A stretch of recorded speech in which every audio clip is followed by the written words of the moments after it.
The rain hadn't stopped for 3 days. It fell in thin, needling lines, washing the city's filth into gutters where the rats fought over scraps. Detective Avery Kane sat in his car on Stanton Avenue, the engine idling, eyes fixed on the flickering neon sign above Mercy Pawn. Inside, his informant was supposed to meet him. The body in the alley behind the pawn shop had been drained completely. No blood trail, no spatter. Just a corpse, pale as moonlight, mouth frozen mid-scream. Kane had seen gunshots, stabbings, beatings. But this was different. The lab tech had whispered it to him, pale-faced, the report trembling in her hand. The body had no blood left in it. None.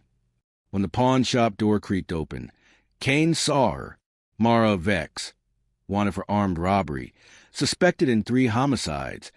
Her reputation in the underworld was already a shadow. But tonight, she looked different.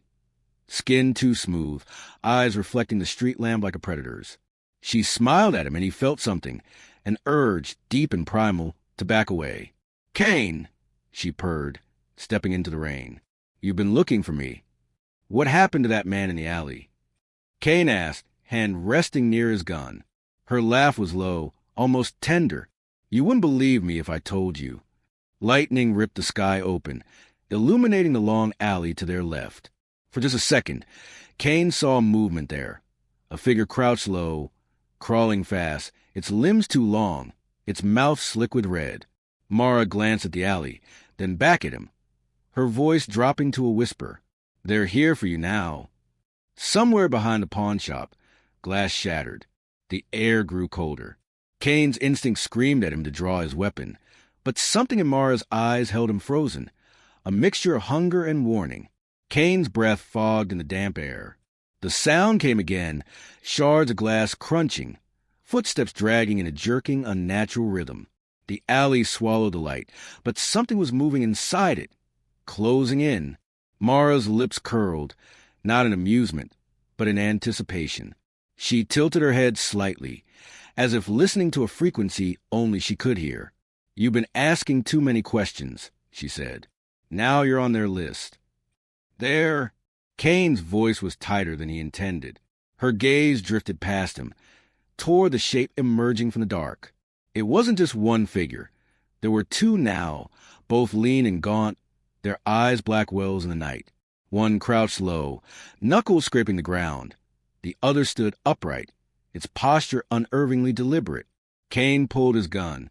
The taller figure stepped into the neon glow and grinned, teeth impossibly sharp, each one wet with blood. "They don't care about your badge," Mara said softly. "Only your pulse." The creatures moved in bursts, jerking forward, pausing, then lunging again, fast enough that Kane's finger twitched on the trigger. He fired. The bullet hit the crouching one square in the chest. It staggered back a step, then straightened, unfazed. Mara stepped between Kane and the creatures. "Shooting won't help, but you can still walk away, if you want to forget." Rain ran down the side of Kane's face, dripping off his jaw. "I don't forget," he said. The taller one snarled, and the alley exploded into motion, shadows colliding, teeth flashing. Kane barely registered the moment Mara was no longer beside him. She was in the fight, her movements impossibly fast, brutal. The sound of bone cracking echoed off the brick walls. For a moment, Kane thought she might be saving him, until he saw her face in the lightning, mouth slick with red that wasn't hers. Kane stumbled backward, the rain turning the pavement into a black mirror beneath his boots. His gun felt useless now, nothing more than a piece of metal clutched in a trembling hand. Mara tore through the crouching creature, rending flesh with a speed that blurred her movements. The taller one lunged at Kane. He fired again, 3 shots, center mass. Each impact rocked the thing's body, but it didn't stop. It smiled wider as though the pain fed it. Kane tried to retreat, but his back slammed against a cold brick wall. The creature's hand shot out, pinning him by the throat. Its nails dug in just enough to draw blood. Mara's voice cut through the rain. "Don't kill him yet. He might be useful." The creature froze, its black eyes sliding toward her.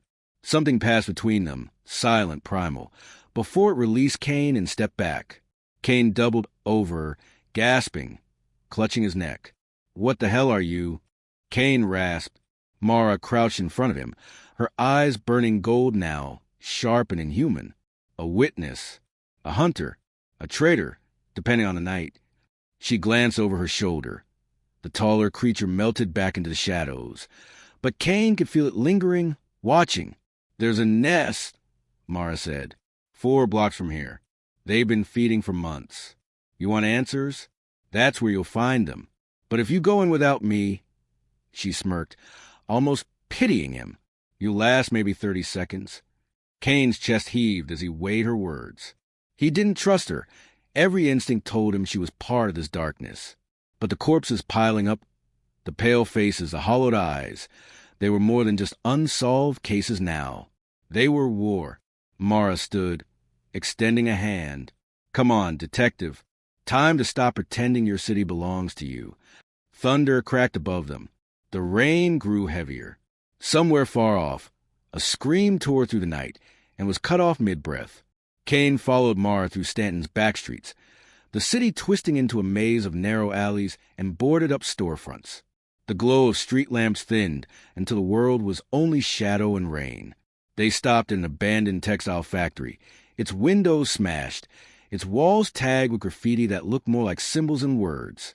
Kane noticed them, curving lines, jagged crosses, repeated over and over like warnings. Mara's voice was barely a whisper.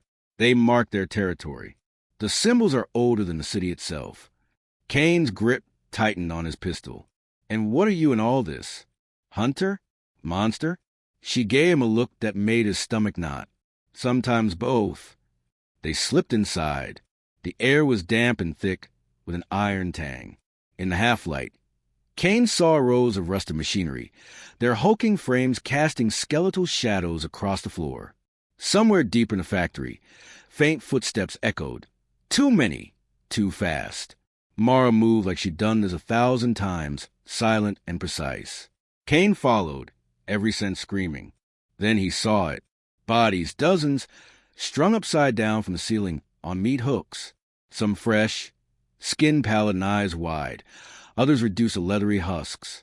Beneath them, dark stains pooled, seeping into the cracked concrete. Kane's gut twisted. He swallowed hard, his voice a hoarse whisper. "How many?" A low hiss cut him off. From the shadows between the machines, shapes began to emerge. 6, maybe 7, crawling along beams, hanging from rafters, eyes catching what little light there was. Their teeth gleamed, wet and jagged. "They know you're here," Mara said, her tone almost amused. One dropped from the ceiling in front of Kane, landing without a sound. It tilted its head, sniffing the air. Then, without warning, the thing lunged. Mara was on it before Kane could fire, her hands locking on its jaw and skull. With a wet crack, the creature collapsed in a twitching heap. The others screamed, a sound like tearing metal, and swarmed. "Move!" Mara shouted. Kane dug behind a rusted loom as claws raked the floor where he'd been standing. Rain leaked through holes in the roof, pattering onto the pail, hungry faces closing in from every direction. The factory erupted into chaos. The first of the swarm came low and fast, skittering across the floor on all fours. Kane fired twice, the recoil hammering his shoulder, but the rounds only slowed it for a heartbeat. The creature's momentum carried it into a rusted loom, twisting the metal with the impact.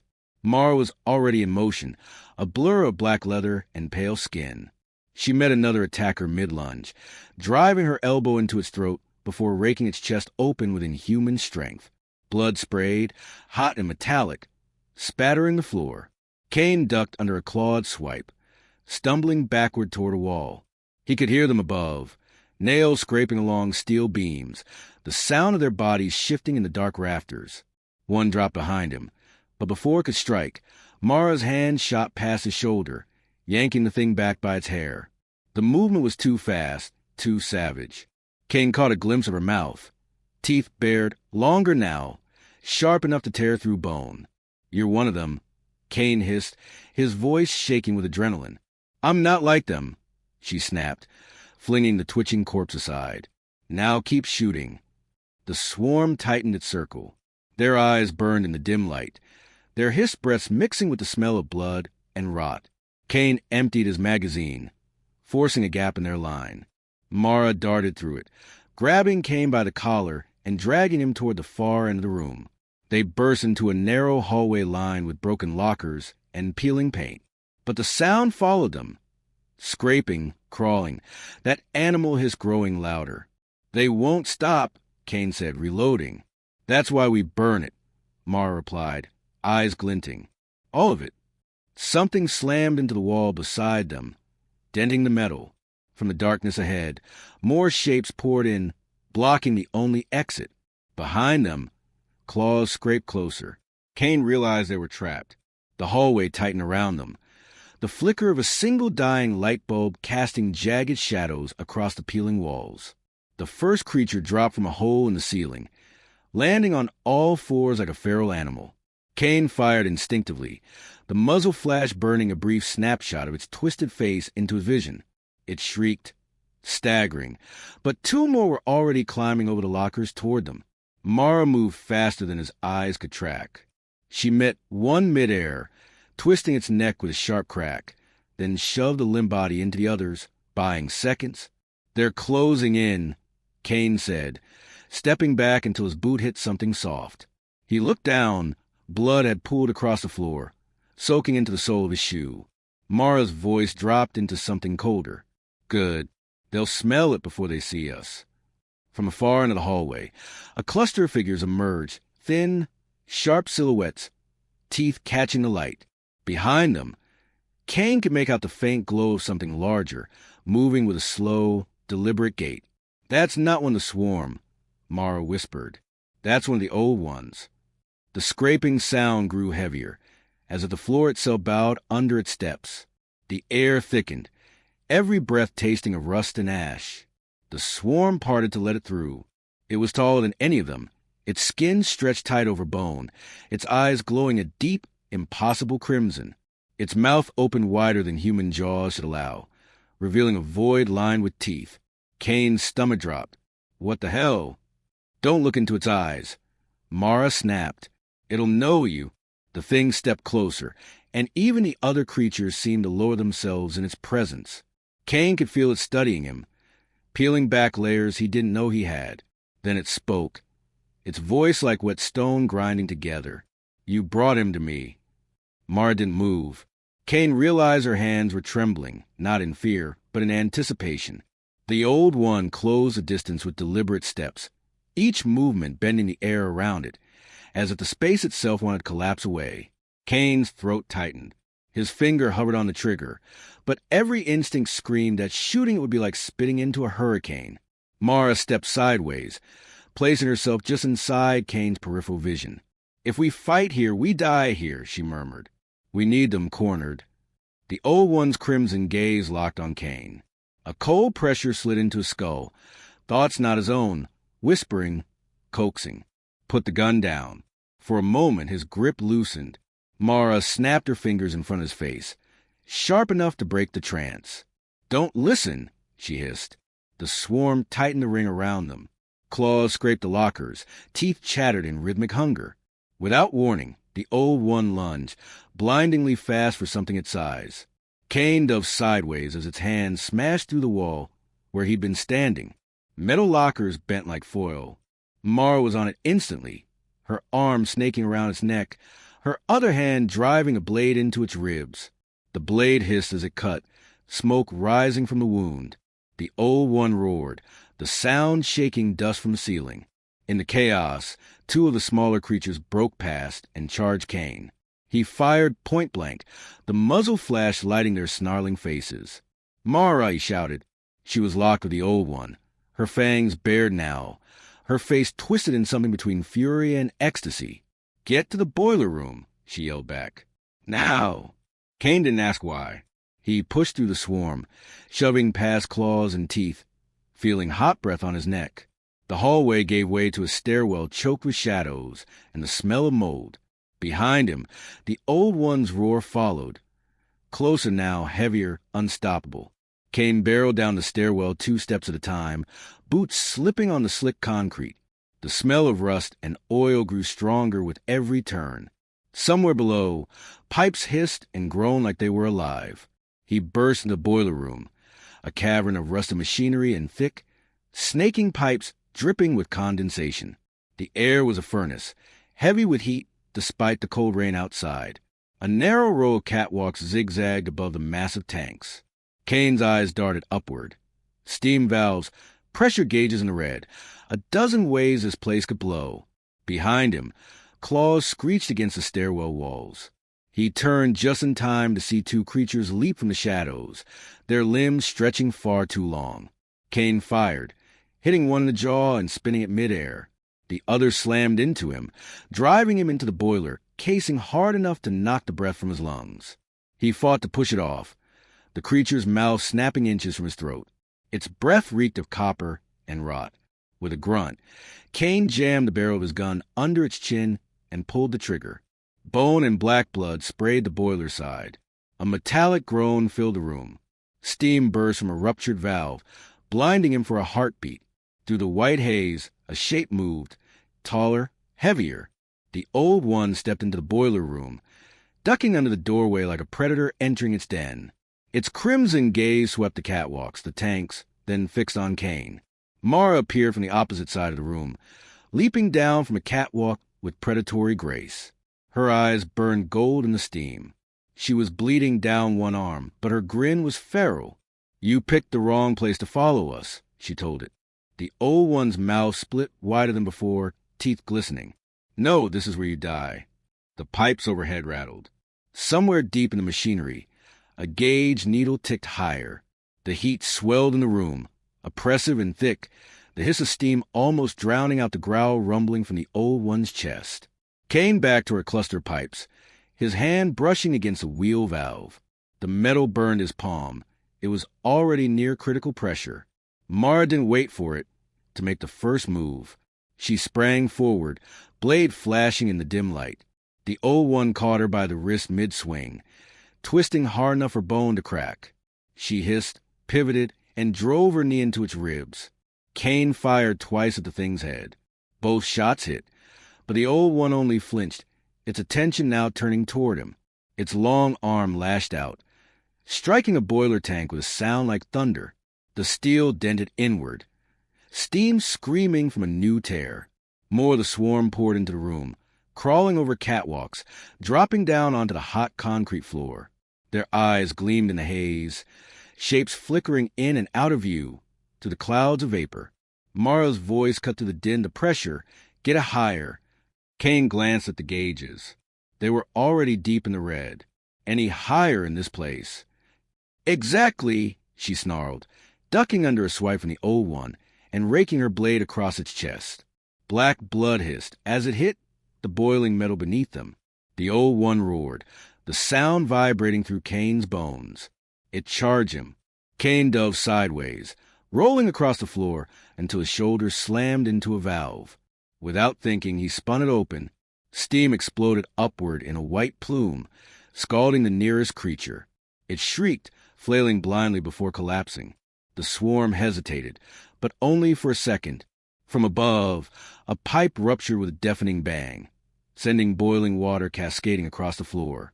The smell of burnt flesh and rust filled the air. The old one stepped through it without slowing, steam curling off its skin. It was smiling now. The old one's smile widened as it advanced, steam rolling off its body in ghostly veils. Each footstep left a wet, black smear on the boiling floor. Kane's skin prickled with heat. Sweat stung his eyes, but he didn't dare look away. The swarm was closing in again, crawling along the pipes, their claws scraping metal in an insect-like rhythm. Mara darted past him, her blade carving a shallow gash across the old one's throat. It didn't bleed much, but the wound smoked like acid, and its roar shook the catwalks overhead. The pressure gauges were trembling at the limit.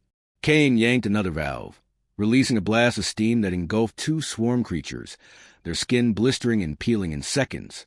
The air filled with the stench of cooked flesh. The old one lunged for Kane. He dove under a pipe, the heat searing his shoulder through his jacket. When he came up, his gun was already up, but Mara slammed into him, knocking the barrel aside just as the old one's claw swept the space where his head had been. "Don't fight it head-on," she barked. "We make it bleed, then we make it burn." The swarm surged again. One leapt from above, landing on Kane's back. He slammed it against the boiler, feeling bones crunch, then shoved it into a burst of steam that melted its face away in seconds. Overhead, another pipe burst, sending a geyser of boiling water down onto the floor. Mara used the moment. She vaulted off a boiler, blade raised high, aiming for the old one's eyes.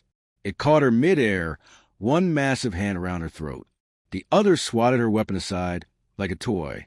She kicked, clawed, teeth bare, but its grip only tightened. Kane saw her feet leave the floor, steam curling around her as her eyes locked onto his. "Now!" she rasped.